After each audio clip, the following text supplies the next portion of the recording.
I learned very early on that wealth and riches are two very separate things. So when I talk about wealth, it's more so abundance in all your areas of life, not just the monetary side of things, which a lot of people tend to get confused. And so the reason I want wealth is because I want to make a massive impact in this world. Hey, if you like this channel, make sure you subscribe and hit the notification so you know when I come out with a new video. Hi, everybody. My name is Richard L'Esperance, and I go by the name of My Man Richard. Welcome to a better lifestyle. Today, today I believe I have a future billionaire with me. I don't know if I could say that.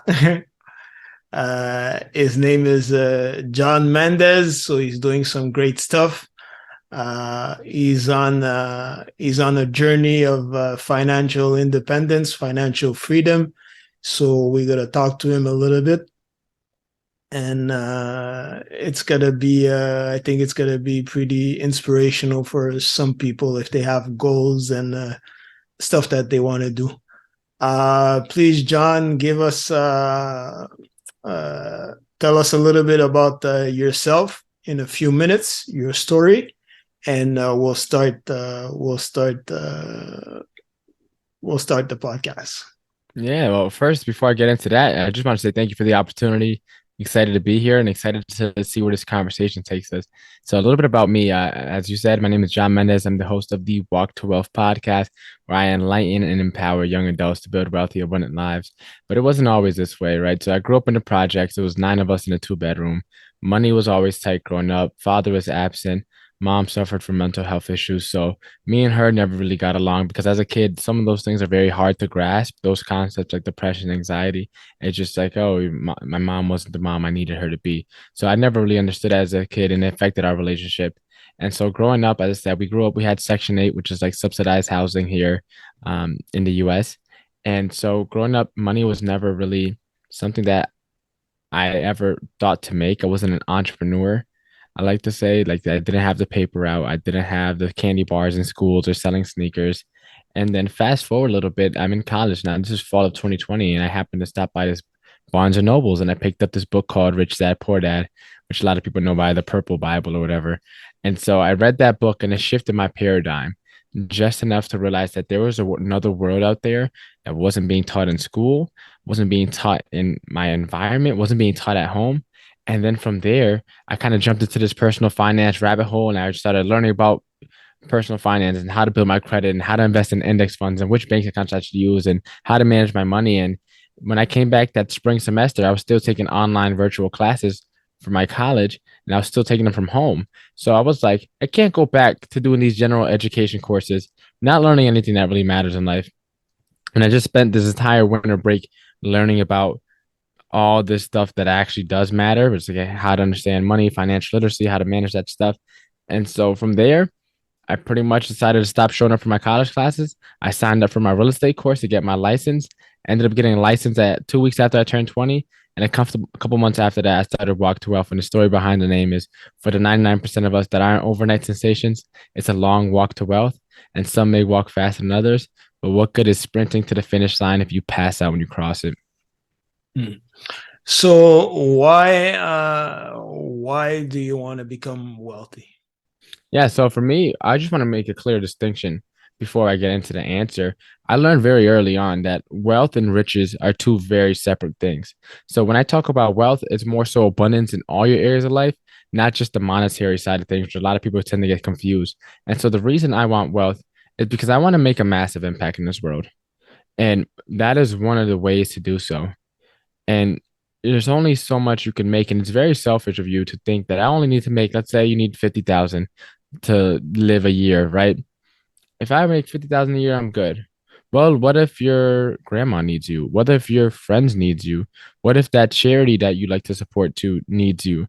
What if all these other people, if you're only trying to make enough just to make your own ends meet, you won't be able to make the impact that you want to in life. So for me, I want to experience wealth because I want to experience time freedom, location freedom, and financial freedom so I can live my life by design and impact more and more lives as I become freer and freer. And then I can get to a certain point in time where, of course, I'm not going to need to have all that money. So guess what I'm going to find ways to do with? I'm gonna find more ways to help more people reach bigger audiences, reach bigger opportunities to speak and spread the message and inspire and enlighten, more young adults. And it's something that's going to be an ongoing journey, but it's something that I wanted to share because a lot of people wait until they're successful to start giving back. I'm still in my journey in real time and document it and sharing it along the way. So that's kind of why I want to experience wealth and get to wealth so that I can help other people that were grew up like me, grew up in the projects, didn't grow up in going to private schools and with money in their back pocket that had to kind of figure it out and got this kind of burning feeling in them, but it was never cultivated in the right way. So now it's like they feel a little lost. They know they don't want to take the traditional route, but they don't really know where to go about doing so. Okay. Do you have a time frame or a number in mind that you have set for yourself? Like, do you want to be a millionaire or a billionaire, or like, do you want that to happen in this decade, in 5 years, in 10 years? What's your whole vision? Yeah, my short-term goal really. So I actually suffered from shiny object syndrome, like a lot of us entrepreneurs happen to suffer with. And it wasn't until December that I really started locking in and doubling down on what I truly want to do and what fulfills me the most, which is podcasting. So I had to kind of shift my entire plans that I had originally set because my goal was originally to become the top real estate agent so I can get back into real estate investing and then eventually get into public speaking. But then that didn't end up playing out the way I had originally planned. So now that I'm doubled down for the podcast, my main goal for this year really is to get to 100,000 downloads and get to at least 1,000 people on my email list. Because if I get to those numbers, then that's a start. That's a start to get me going off the ground and have an audience of people that I'm genuinely impacting, that are being transformed by the content that I'm putting out there and the education and everything. And then from there, what I'm gonna do there is then focus on how can I make sure that I provide the utmost value to this community and just cater them and cultivate them so that they can grow and experience wealth in their own lives and then continue to do so with more and more people. So my short-term goal is really just that 100,000 downloads, 1,000 people on my email list.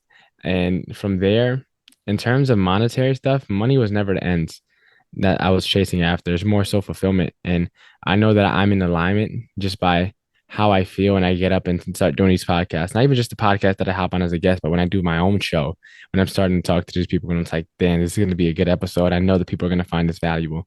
And it just gives me so much energy. And so for me, it's more so about impacting lives and generating passive impact versus generating passive income. If I could change people's lives in my sleep, I know that I'm doing something right. And I would never have to worry about money after that. Hmm. What do you look up to in the business world? I would say I look up to several people. I'm a very open-minded person, so I can't put my finger on one person. I never had a role model per se, so many different people influenced me. Some of the biggest influencers when I started off that helped me learn about personal finance, the guy named Graham Stephan, this guy named Andre Jick, Brian Jung, this guy named Ask Sebi. These are all YouTube guys that talk about like how to build credit, how to invest in index funds, how to budget, which bank accounts you use, stuff like that, like simple personal finance stuff. But then as I started to grow in my entrepreneurial journey, guys like Russell Brunson, Alex Hermosi, Grant Cardone. One guy I love that's more so, and you may or may not know him because you're in Canada, but Jordan Peterson, I love that guy to death. That guy is one of the most articulate people I've ever seen on the planet. Um, and just people like that that are just very honorable and stand behind, their values and are not afraid to go against the grain and stand for what they believe. I feel like it's something that is more people should aspire to be like in a world where cancellation seems to be at the throat of everybody's neck if you say one thing or slip up, one time. So how's your journey at the moment right now? Yeah, so I'd say there's four main steps just from what I've learned and all the people I've been able to interview. There's four main pillars I feel to building a wealthy, abundant life for mindset, personal finance, entrepreneurship, real estate, and sometimes three and four kind of intertwined. So you could kill two birds with one stone depending on how you do it. But right now I'm in stage three right now. It's getting this entrepreneurship stuff down and really figuring out the business world so I can grow my own business. And then from there, it's going to be then investing into real estate somehow. And then for me, the way I'm going to invest back into real estate is syndications. I may do Airbnbs just because my girlfriend likes that. And she, I'm not, well, I don't really want to be a landlord, but I know that syndications are usually a higher barrier to entry. So right now, just really focusing on growing the show, building my authority, building my audience. And then from there, once I master this entrepreneurship game, getting back into real estate investing so I can get that passive stream of income. Hmm. Do you get discouraged at times All in the the time. process? Last year I got discouraged several times. And for me, I don't get discouraged in the day to day. It's just like there are a couple times last year where I just sat down and thought to myself, like, what the F am I doing? And what am I doing with myself? I set all these plans, all these goals, and nothing was playing out the way I had originally planned and the way I originally drew it up. And for me, it just a lot of questioning myself. It's like, is this the path? Am I on the right way? Am I taking the right steps? Why am I getting so distracted? Why am I not doing the things I need to do?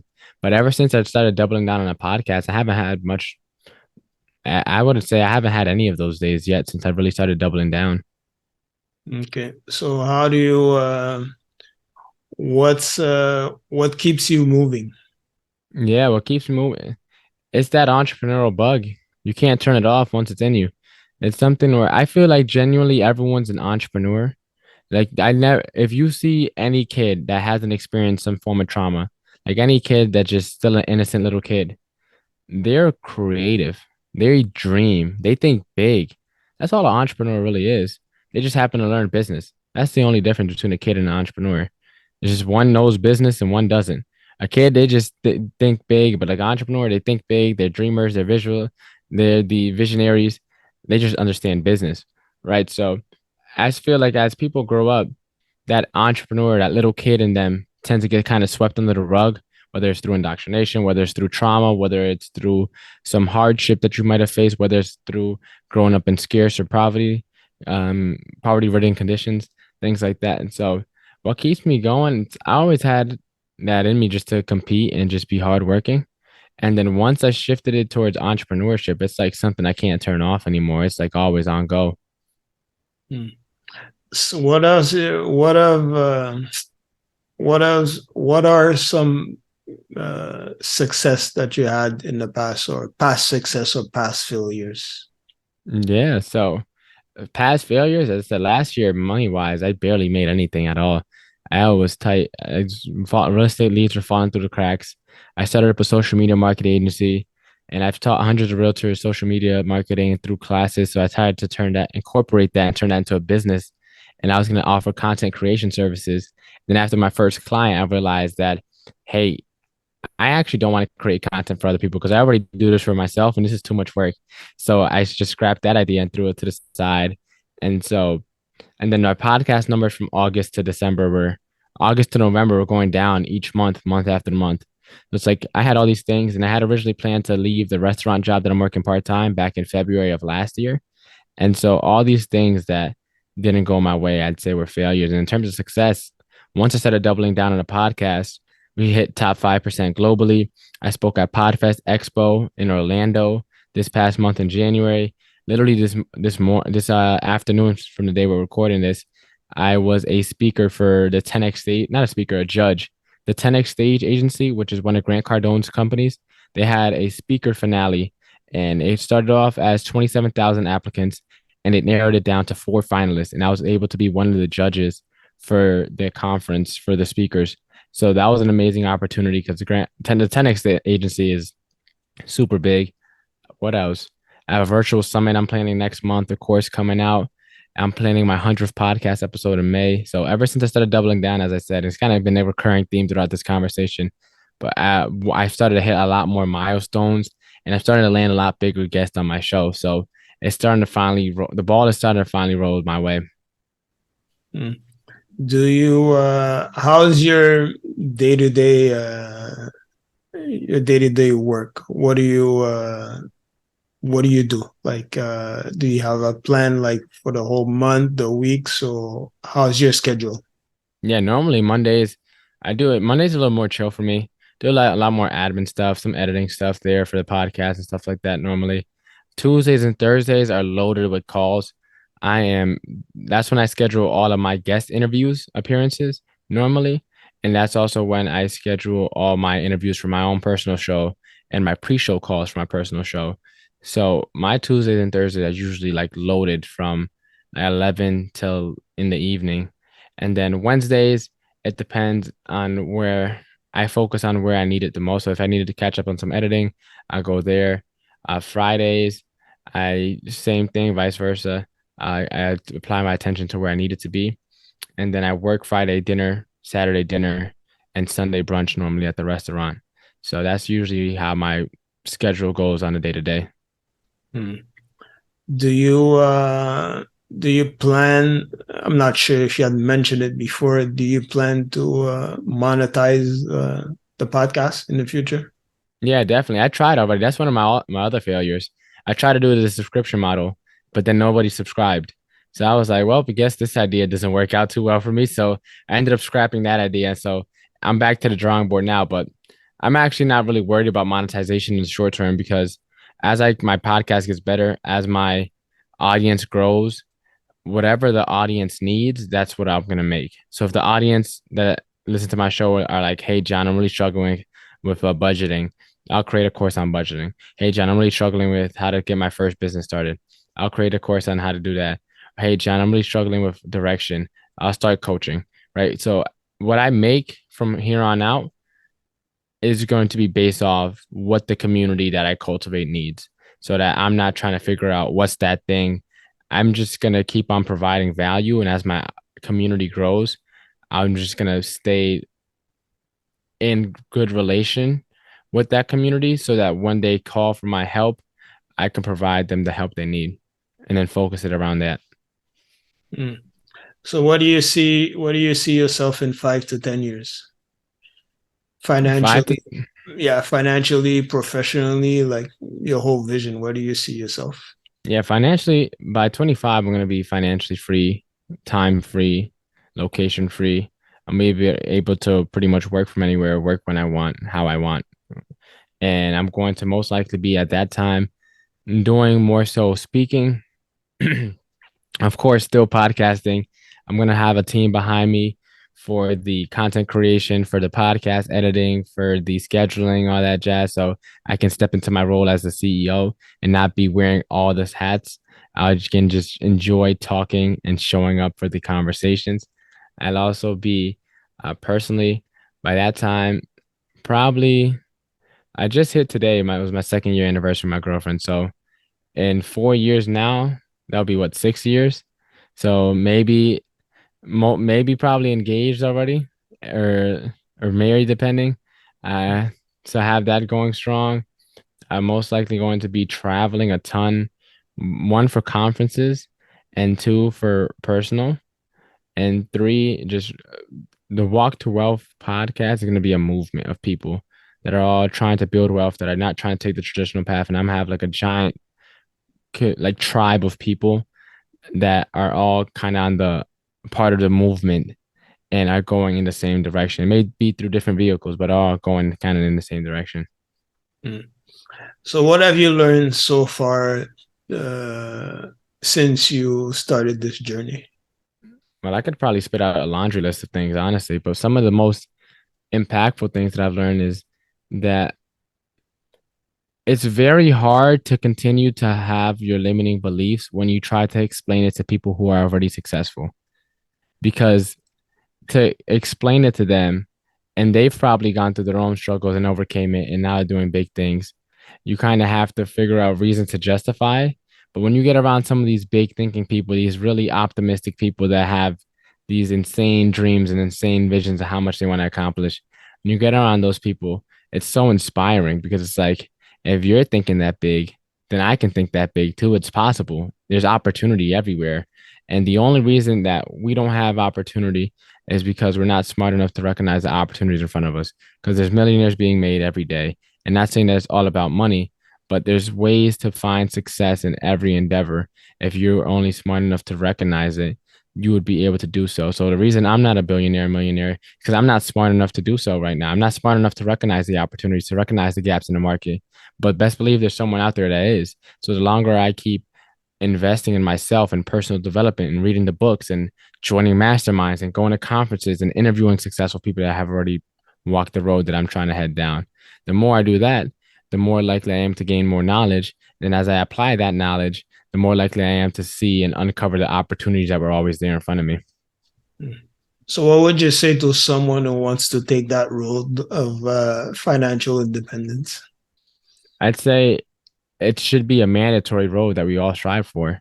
If you wanted to take the financial independent, why not be independent? Why rely on someone else?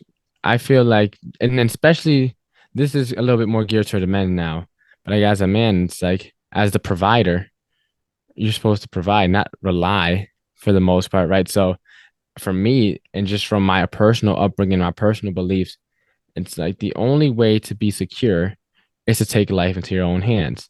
Now, there's a pro and a con to that. The con is if your life fails miserably, it's entirely on your fault.